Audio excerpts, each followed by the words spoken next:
bem? Sejam bem-vindos, bem-vindas.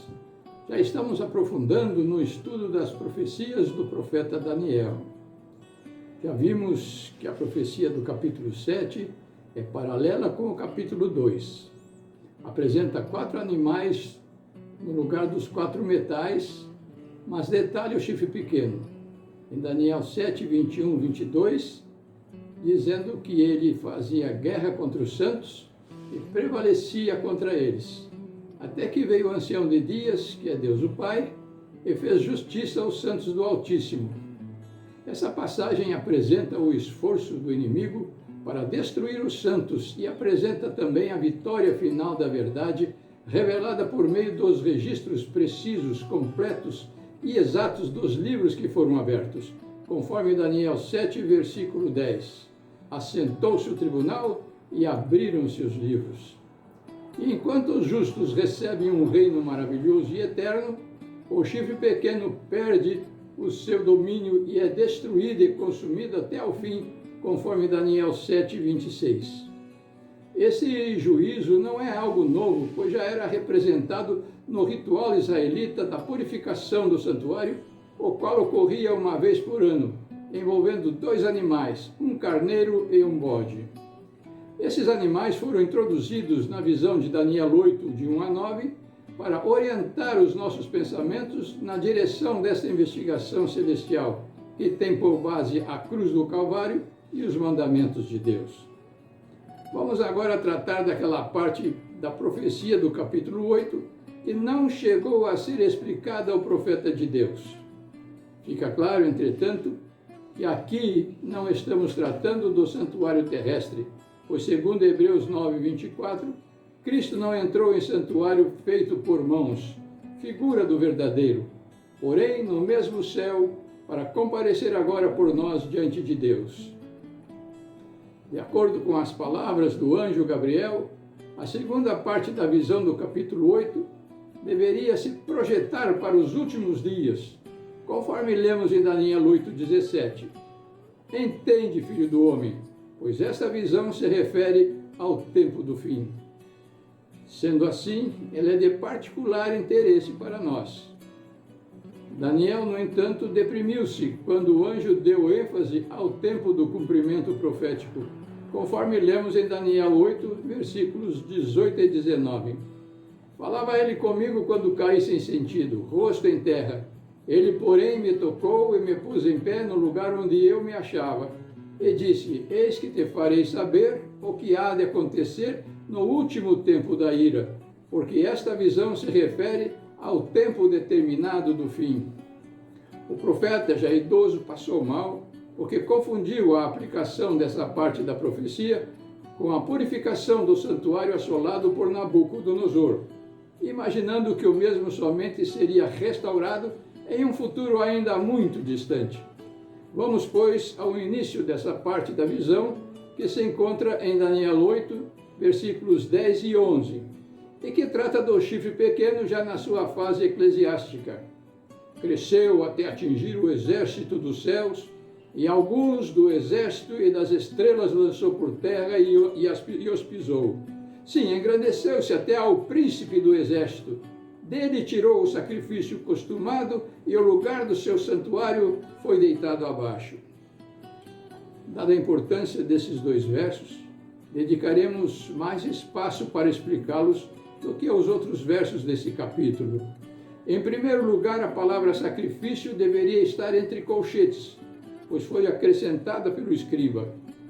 Em segundo lugar, o exército dos céus refere-se aos santos do Altíssimo, que seriam destruídos nessa terra pelo poder romano, tanto político como eclesiástico, conforme Daniel 8, 24.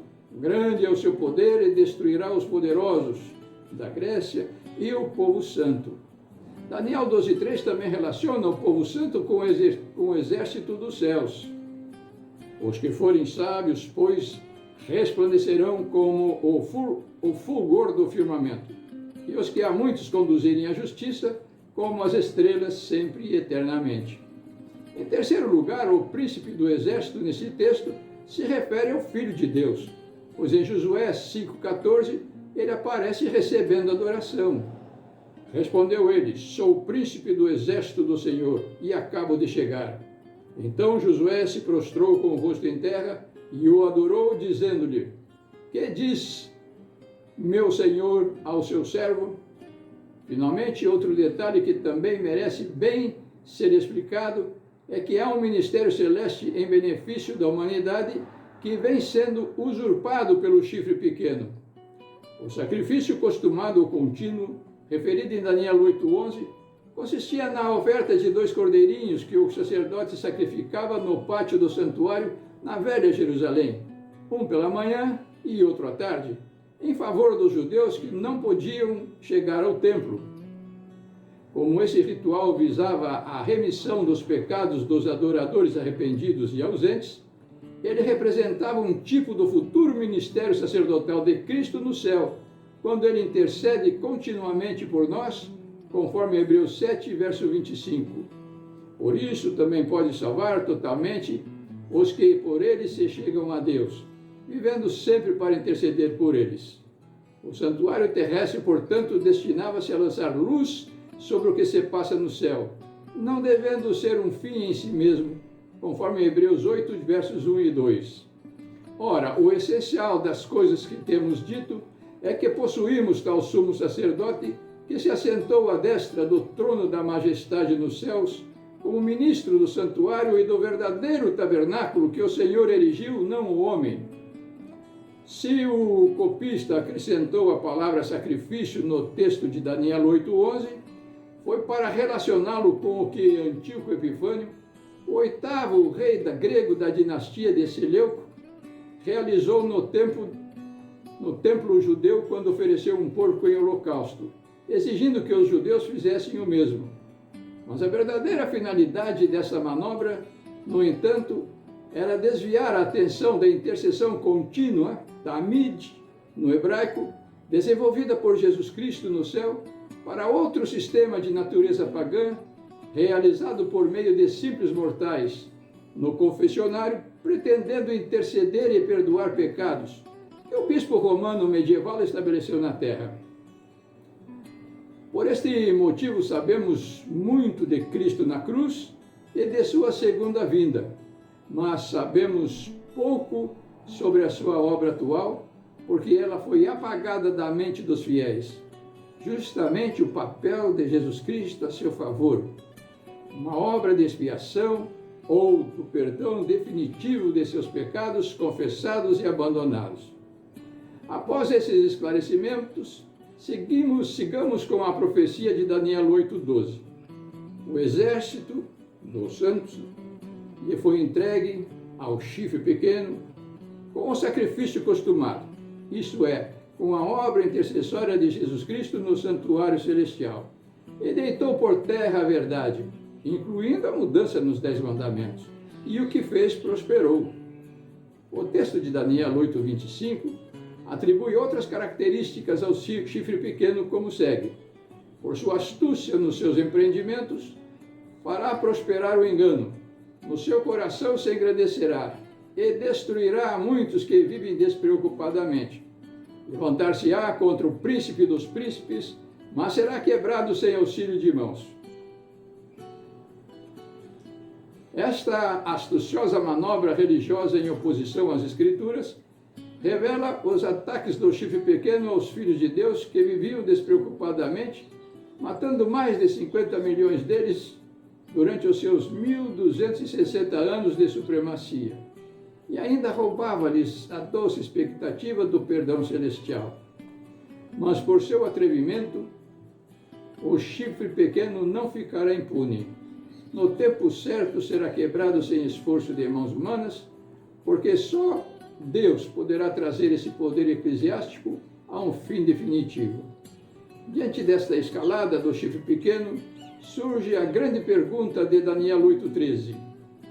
Depois ouvi um santo que falava, e disse outro santo àquele que falava: até quando durará a visão do costumado sacrifício e da transgressão assoladora, visão na qual era entregue o santuário e o exército a fim de serem pisados? Em outras palavras, Até quando prevalecerão estas transgressões do papado medieval, que estariam massacrando os santos, deitando por terra a verdade e usurpando o papel de Jesus como ministro do santuário celestial? A resposta vem no verso 14. Ele me disse: até 2.300 tardes e manhãs, e o santuário será purificado. Isto é, até que os pecados que os justos cometeram em seu passado e abandonaram, comecem a ser apagados no céu. Este é um ponto culminante dessa profecia, e também de todo o livro de Daniel, porque nos conduz diretamente à sala do tribunal divino, onde todos nós um dia compareceremos como réus, mas sairemos absolvidos pela intercessão de Jesus, que morreu na cruz para pagar o preço de todas as transgressões da lei de Deus que forem reconhecidas e abandonadas. O verso 26 provê a explicação para o conteúdo deste verso 14. A visão da tarde e da manhã que foi dita é verdadeira. Tu, porém, preserva a visão, porque se refere a dias ainda muito distantes.